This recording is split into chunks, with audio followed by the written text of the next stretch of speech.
Charly Rodríguez acaba de ser puesto en la vitrina y el club que apareció para comprarlo dejó a toda la afición cementera con la boca abierta. Jeremy Márquez fue el jugador más importante de la décima, pero hubo alguien dentro de Cruz Azul que hizo todo lo posible para que nunca llegara al equipo, y ese nombre va a sorprenderlos. Santiago Jiménez no marcó un solo gol en Italia en toda la temporada. Y ahora el Tottenham le puso una condición que ningún futbolista mexicano había recibido jamás en su carrera. Hay un juvenil de apenas 17 años con el apellido más legendario de la historia de Cruz Azul que está destruyendo récords en las fuerzas básicas de un rival. Y la máquina lo dejó escapar sin hacer absolutamente nada. Y Julián Araujo estaba prácticamente firmado para reforzar a los campeones cuando un club europeo apareció de la nada y cambió todo en menos de 24 horas. Vea todo esto y más adelante. No olvide suscribirse al canal, dar like y activar la campanita. Comenzamos. Cruz Azul acaba de ganar la décima y todavía no termina la resaca del título cuando ya explotan las primeras bombas del mercado que van a definir si la máquina puede defender ese campeonato o si va a perder piezas fundamentales antes de que empiece la apertura 2026. Y la primera bomba tiene nombre, apellido y un precio que Monterrey va a tener que pagar si quiere llevárselo. Charly Rodríguez, el capitán de Cruz Azul, el hombre que la afición eligió como el mejor jugador del torneo en la encuesta de Vamos Azul. El cerebro que dirigió al equipo hacia la décima resulta que ya está en el radar activo de Rayados de Monterrey. Y cuando digo activo, no es un rumor vago de redes sociales. Según el periodista Quique García de ABC Deportes y Playmakers, el representante de Charly Rodríguez ya tiene un día agendado para reunirse con la directiva encabezada por Denise Teclous y Walter Erviti en Monterrey. Una reunión agendada, no un sondeo informal, no una llamada telefónica de cortesía. Una reunión formal donde se van a sentar a hablar de números concretos por el capitán del equipo campeón de Liga MX. ¿Y quién está detrás de todo esto? De acuerdo con la misma información, el deseo de repatriar a Charly vendría directamente de Manuel Filisola, presidente del Consejo de Administración del Club de Fútbol Monterrey y hombre con más de 30 años de trayectoria en FEMSA, empresa dueña del conjunto regiomontano. Curioso que sea el presidente del consejo y no la dirección deportiva quien mueve los hilos de este fichaje, lo que habla del peso político que tiene la operación dentro de la estructura del club regio. Pero aquí viene el problema que Monterrey va a tener que resolver si quiere a Charly Rodríguez: el precio. El mediocampista está tasado en 5.5 millones de euros según Transfermarkt y tiene contrato con Cruz Azul hasta 2029. Eso significa que la máquina está en una posición negociadora de lujo total. No tiene ninguna prisa para vender. El jugador está amarrado hasta el 29 y puede exigir entre 6 y 10 millones de dólares sin que nadie pueda decirle que está pidiendo demasiado. Y aquí es donde la situación se pone matemáticamente interesante, porque el presupuesto mínimo que según el periodista Santiago Furcade tendría Rayados para este mercado es de 14 millones de dólares. 14 en total para todo el mercado. Si Charly solo cuesta entre 6 y 10, Monterrey estaría gastando entre el 40 y el 70% de su presupuesto total en un solo jugador. Y además, Filisola también quiere a César Montes, que tampoco es barato ni está disponible a precio de saldo. Yo acredito que Monterrey va a tener que tomar una decisión muy difícil entre sus dos hijos pródigos porque los números simplemente no dan para traer a los dos con ese presupuesto. O Charly o Montes. Las dos cosas al mismo tiempo parece matemáticamente imposible,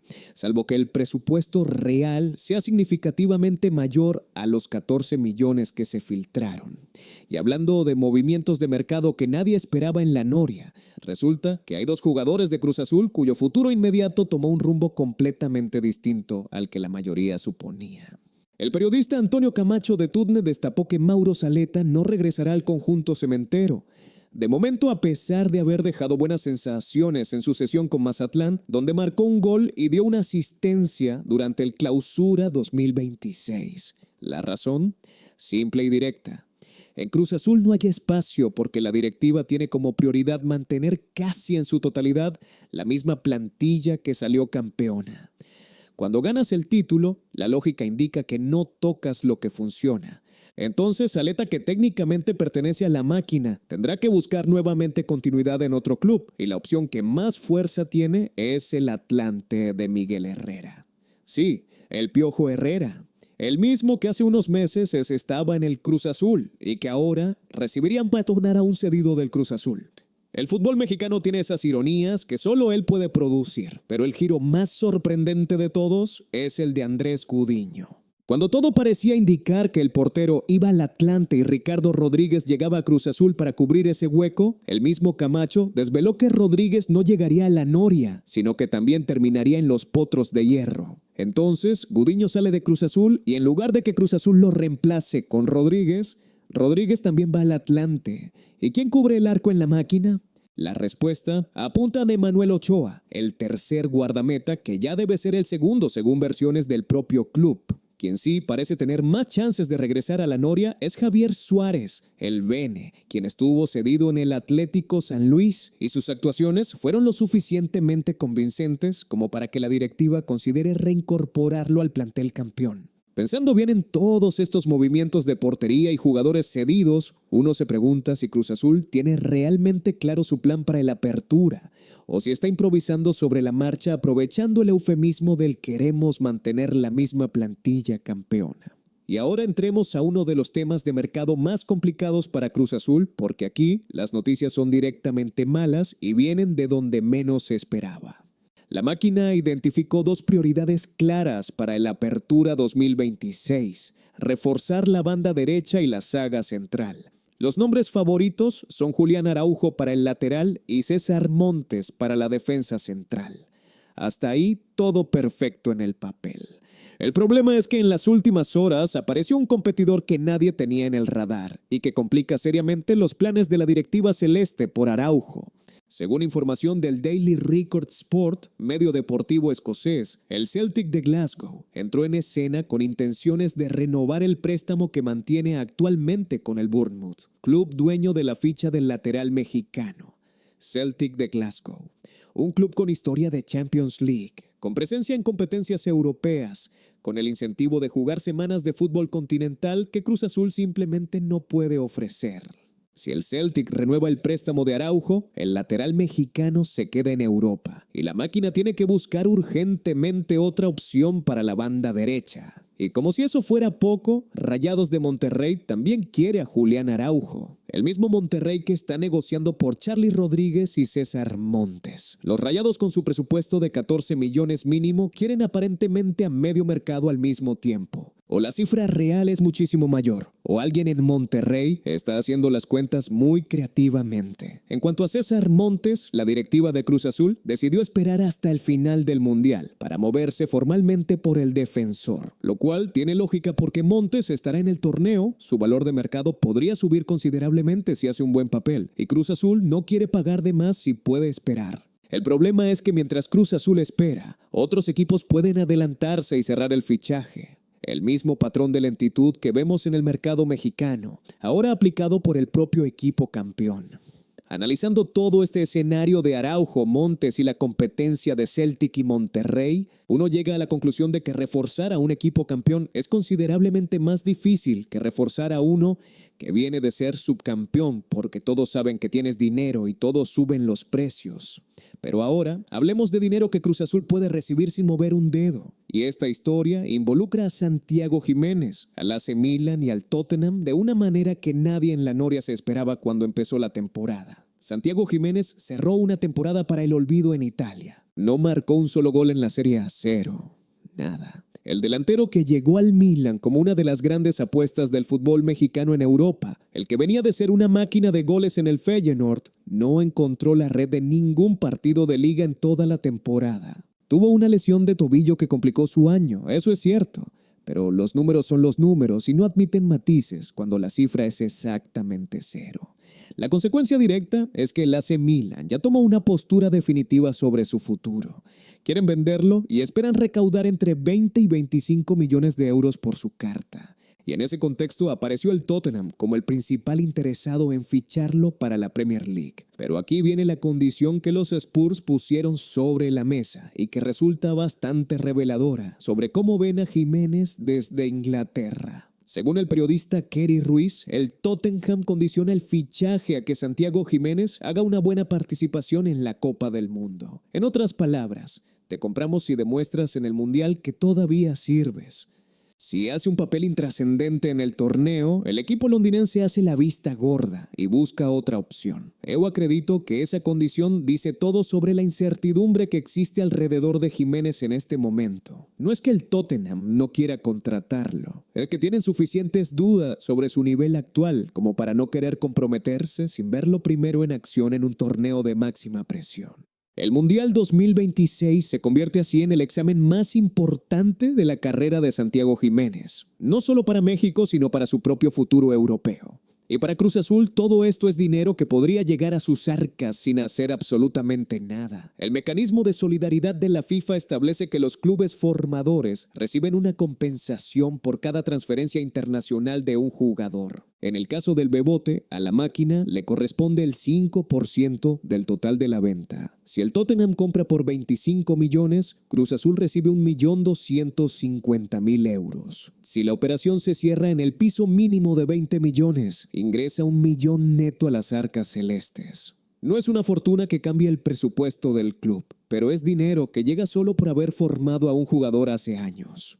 Y en un mercado donde cada millón cuenta para reforzar el plantel campeón, ese dinero extra no viene nada mal. Pensando bien en la situación de Jiménez, resulta irónico que el jugador que Cruz Azul formó y que nunca pudo regresar al equipo por ser canterano de la Noria y por tanto bloqueado para jugar en el América, ahora podría terminar generando ingresos para el club desde la distancia gracias a un traspaso en Europa. Y ya que hablamos de canteranos que generan valor económico, hay una historia que apareció esta semana y que conecta directamente con el legado de Cruz Azul a través de las generaciones. El hijo del Conejo Pérez, leyenda histórica de la máquina, está haciendo historia en las fuerzas básicas del Pachuca. Santiago Pérez tiene apenas 17 años y acaba de conseguir su 5º campeonato de goleo consecutivo en la cantera de los Tuzos. 5º consecutivo. En 5 torneos distintos fue el máximo artillero de las fuerzas básicas del Pachuca. Sus números son impresionantes. 16 goles en el Clausura 2024, 13 en el Apertura de ese año, 14 en el Clausura 2025, 10 en el Apertura siguiente y 11 en el recién concluido Clausura 2026. En total, 64 goles en 5 torneos con apenas 17 años de edad. ¿Por qué no está en Cruz Azul siguiendo los pasos de su padre? La explicación es biográfica. Santiago Pérez nació en Monterrey en febrero de 2009 cuando el Conejo Pérez defendía los colores de Tigres y su camino como futbolista promesa inició precisamente en el Pachuca, mismo club donde también jugó su padre. La conexión familiar con los Tuzos fue más fuerte que la historia del Conejo con la máquina. Desde Cruz Azul seguramente habrá más de un directivo lamentando no haber seguido de cerca al Conejito desde pequeño. Porque si mantiene esta progresión goleadora y da el salto al primer equipo del Pachuca, puede convertirse en uno de los delanteros más importantes del fútbol mexicano en los próximos años. Y Cruz Azul habrá visto nacer y crecer a ese talento desde lejos, sin poder hacer nada al respecto. Y ahora llegamos a una de las historias más interesantes y paradójicas de todo lo que rodea a Cruz Azul en estos días. Porque resulta que hay un jugador que fue absolutamente clave en la décima, uno de los más destacados en el mediocampo, valorado en 7 millones de euros según Transfermarkt, que casi no llega al equipo por culpa del propio entrenador, que después lo usó como titular. Hablamos de Jeremy Márquez y la historia que cuenta la columna del francotirador del diario Récord. Es de esas que parecen guión de película. Según ese reporte, cuando llegó la posibilidad de fichar a Márquez desde la academia, la recibió el ingeniero Velázquez y junto a Iván Alonso vieron una gran oportunidad. El problema es que cuando lo comentaron con Nicolás Larcamón, recién llegado al verano de 2025, el técnico argentino no lo quería. Larcamón prefería otro refuerzo y se opuso al fichaje. Nicolás Larcamón, el mismo técnico bajo cuyas órdenes Jeremy Márquez terminó siendo titular. El mismo técnico que después de no quererlo lo usó en el once inicial. La directiva de Cruz Azul, encabezada por Velázquez y Alonso, impuso su decisión sobre la del técnico. Y miren lo que son las cosas. Jeremy fue clave en la décima bajo las órdenes de Joel Wiki después de que Larcamón fue despedido. Hay una lección enorme en esta historia sobre quién debe tener la última palabra en las decisiones de fichajes. Si la directiva hubiera cedido ante el Arcamón, como hacen muchos clubes que le dan poder absoluto al técnico sobre el mercado, Jeremy Márquez nunca habría llegado a Cruz Azul y la máquina habría disputado la liguilla sin uno de sus mejores jugadores. Actualmente, Jeremy Márquez es el tercer jugador más valioso del plantel celeste, con 7 millones de euros. Solo superado por Eric Lira con 12 millones y José Paradela con 9. Si en algún momento Eric Lira sale del club, Márquez pasaría a ser el mexicano más valioso de toda la máquina. Y todo eso comenzó con una directiva que confió en su olfato cuando el técnico dijo que no. Analizando todo este escenario, uno llega a la conclusión inevitable de que en el fútbol no siempre el que más sabe de táctica es el que mejor olfato tiene para los fichajes. Y para cerrar este video hablemos de la historia humana más impactante que dejó la 10ª de Cruz Azul, porque va mucho más allá del fútbol y entra en terreno de resiliencia, familia y carácter. Rodolfo Rotondi fue el gran héroe de la final contra Pumas con su gol decisivo. Pero antes de ese momento de gloria hubo un calvario que su propia familia reveló públicamente con detalles que erizan la piel. Rotondi fue señalado brutalmente por una jugada en la final ante América, en el Clausura 2024. Las críticas fueron despiadadas y el impacto emocional fue devastador. Su padre Rodolfo lo describió así: después de aquella final con el América, el Rodo se vino con lágrima en los ojos y al otro día tomó el avión. Vino a Buenos Aires, de Buenos Aires se vino a Río Cuarto en Córdoba, sin dormir toda la noche en un auto con un amigo. Y ahí empezó la base para lograr lo que se logró el otro día. Es con la familia. Imagen demoledora. Un jugador profesional manejando toda la noche sin dormir para llegar a los brazos de su familia después de una derrota que sintió como suya. Su madre Silvina lo esperaba a las 6 de la mañana junto al resto de la familia y fue directa al punto. Fue a apapacharlo y decirle que en la vida hay tropiezos, que no todo es color de rosas. Estaba más destruido que nadie. Pero en medio de ese momento oscuro hubo un gesto que, según la propia familia, marcó un antes y un después en el estado emocional de Rotondi. Víctor Velázquez lo llamó personalmente para decirle que no se iba a ir del club. Una sola llamada del presidente que le dijo que confiaba en él cuando todo el mundo lo señalaba. La madre de Rodo lo recordó con emoción. Nos resaltó cuando llegó acá que estaba muy agradecido con el presidente porque le había hablado y le dijo que no se iba a ir del club. Esa llamada le hizo muy bien y el propio Rotondi lo confirmó meses después, ya como campeón en su entrevista con Faitelson. En Cruz Azul yo siento un clima familiar. Con el presidente tengo una relación excelente, lo veo como un padre. En los momentos en que no la pasé bien, él me escribía y me llamaba. Estaba presente.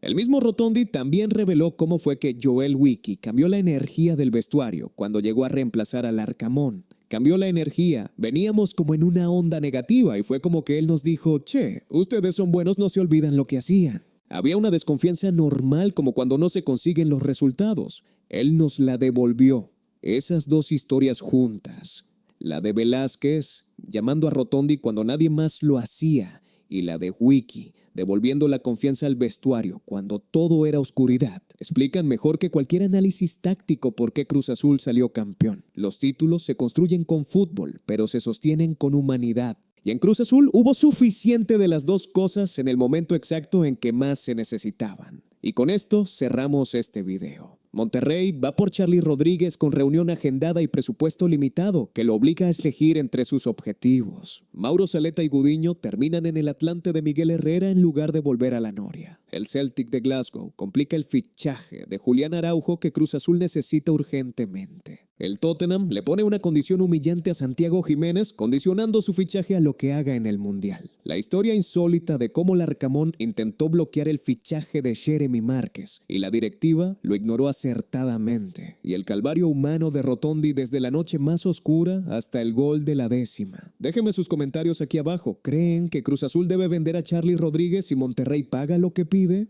¿Y puede Jiménez reivindicarse en el Mundial después de una temporada sin goles en Italia? Suscríbanse al canal, activen la campanita y nos vemos en el próximo video. ¡Arriba la máquina!